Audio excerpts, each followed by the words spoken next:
نن د زمونږ د پروګرام کومه برخه چې د هغه د پښتو ژبې نړیواله ورځ ده، نو په دې په مناسبت اول خو لومړی تاسو ټولو ته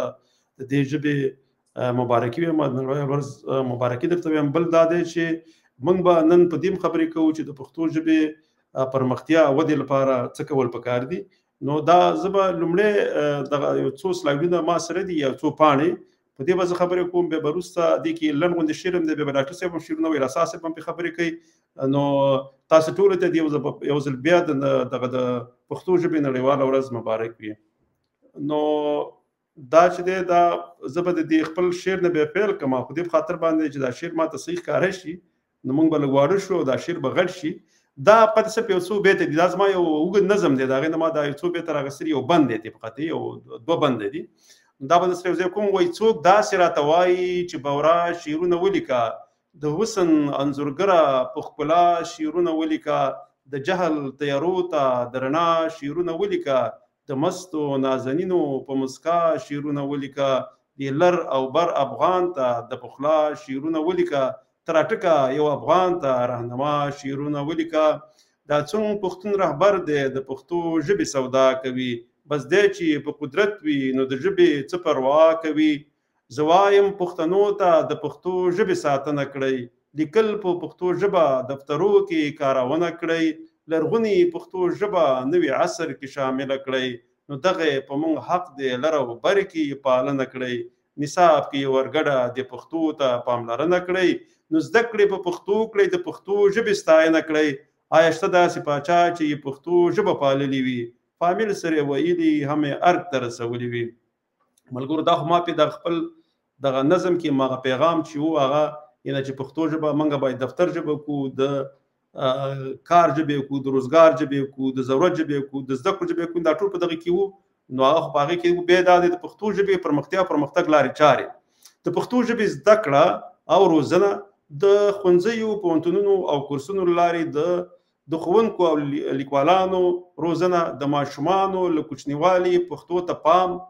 لکه دا په څنګه کېږي دلته اوس یو دا د ماشومانو د پښتو ته پام به دا موږ څنګه راوړو، خو موږ سره هغه وسایل نشته دی. دا چې اوس موږ سره وسایل وي، ځکه په پښتو ژبه کې باید ډېر ښکلي کارتونونه وي او داسې قوي میډیاګانې زموږ وي چې څو تلویزیونونه وي چې په هغې کې هم دغه د پښتو کارتونونه ماشومانو ته ښودل کېدلې او په هغې کې هم دغه پښتو ژبه ورته ور زده کېدلې، پښتو متلونه به پکې وي، پښتو کیسې به وي. نو داسې به د پښتو هغه کومه وکیبلري چې ده، هغه کوم پښتو کومه د پښتو ژبې له کومو لغاتونو ذخیره چې ده، دا به د ماشومانو په ذهن او په مزغو کې د ماشومتوب نه دغه کېدلې ورننوتلې، نو هغې سره به د لغاتونو ذخیره بیا زیاته وي. نو دا خو داسې موږ داسې یو قوي میډیا نه لرو. نو زه به هم دا خبرې کوم، زه به د دغه نه هم تېر شم پرې چې موږ غټ ښکاره شو، ځکه زه به دا خبرې نن همداسې هسې وکړم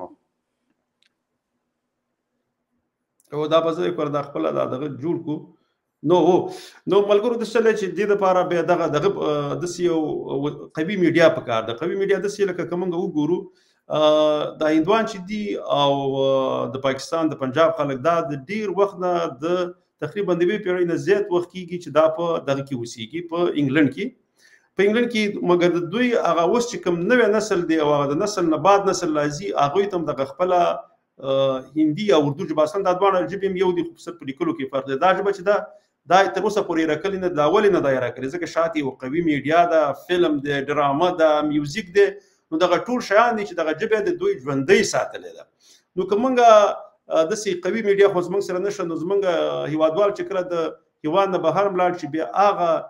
دغه نه د ماشومانو دپاره تفریح پروګرامونه صحیح ده، د غټانو دپاره خو همدغه خبرونه شته چې د هغه ځای نه تفصیلي خبرونه زموږ د هیواد نه، خو مګر دغه رقم هغه تفریح پروګرامونه چې ماشومان ځان ته راجذب کړي، ورته کښېني او هغه وګوري، هغه شی بیا موږ په خپله پښتو ژبه کې نه لرو. نو پکار دا دی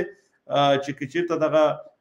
زمونږ د هیواد اقتصاد ښه شي او دغه رقم پروګرامونه د ماشومانو دپاره جوړ کړي، بیا به ماشومان په بهر ملکونو کې ګوري، نو هغه پښتو چې ده هغه به د دوی ښه کېږي. بل دا کار دی که موږ وګورو ترکان چې دي، هغه خپلې تاریخي ډرامې جوړوي، په ډېر ښه رقم باندې جوړوي، هغې کې بیا د هغوی هغه د ترکي کوم دود دستور چې دی، کومه ژبه چې ده، هغه دغه خپل نوي نسل ته په ډېر ښه شان باندې ښودل کېږي. اوس دوی دغه د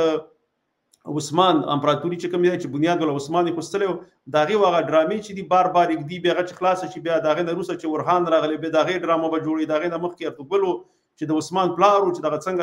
د امپراتورۍ آغاز دوی وکړو، نو دا ډیر منظم رانیولي دي او خپل خلکو ته د خپل مشران تاریخي مشران چې دي د سیده ایډیل په د هیرو په شکل باندې چې دوی په فکر او ذهن کې کینی او دوی ته یو ښه درس واخلي هغه کې نه مونږ که وګورو مونږ سره دغه میډیا نشته زموږ دپاره احمدشاه بابا فلم که هندوانو جوړ کړی مو نو هغې داسې جوړ کړی چې دای پکې په غلط انداز کې ښودلی و هغوی بیا ته ډرامه هم جوړه کړې وه ډېره اوږده ډرامه وه هغوی خپل هندوان په ښه طریقه ښودلي وو مګر احمدشاه بابا یې په هغه شکل نه و ښودلی ځکه چې هغوی به خپل خلک ښه رقم باندې ښکاره کړي که چېرته همدغه ډرامه مونږ جوړه کړې وې نو مونږ به داسې ښودلی وی چې احمدشاه بابا ته دغه ځای نه هغه دغه ځای ولي چې شاه ولي الله ورته خط لیکلی و چې راشه مرهټونه چې دي هلته مسلمانان تنګ دي او تراشه په هند باندې حمله وکړه چې مسلمانان بیرته په واک کې راشي نو دا د دې نه لاړ او هغه هند یې بېونیو مرهټي هلته ختمې کړې بیرته دغه ځای هغه مسلمانان چې دي هغه هم په واک کې کړه او پښتانه هم په قوي شو ځکه نجیب الدوله په نوم باندې یو پښتون و چې هغه بیا د پنجاب دغه مقرر کړو والي مقرر کړو نو وګورئ که دغه ډرامه چېرته یا دغه فلم پرې موږ جوړولی نو موږ به د شروع نه شروع کړی وی چې احمدشاه بابا دغه کلتور او خپل ژبې ته خدمت او بیا دغه د لوی امپراتوري جوړوله دی ولې دا څنګه دا بنیاد وسره موږ دا شی نه لرو نه موږ هغه اقتصاد لرو نه موږ هغه میډیا لرو نه موږ هغه وسایل لرو چې داسې قوي ډرامې جوړې کړو تاریخي ډرامې پرې جوړې کړو نه موږ هغه ټکنالوژي کې دومره زده کړې کړي دي چې ځکه اوس دغه شی نه اکثره بیا په ټکنالوژي او په دغه نوي سیستمونو باندې جوړېږي نه په هغې کې څوک داسې شته که بیا یم خو هر سړی د پیسو او د اقتصاد لپاره کار کوي هغه شی خو بیا نشته چې څوک هلته راشي او خپل وخت ورکړي او بېرته کار بل ځای کې کوي ته خپل اضافه وخت ورکړي نو دا د ټول شی نه چې دي بیا دا په اقتصاد باندې ولاړ دي نو همیشه موږ دا ویو چې باید پښتو ژبه چې ده دا باید اقتصاد ژبه کړو دلته خبرې بیا ډېرې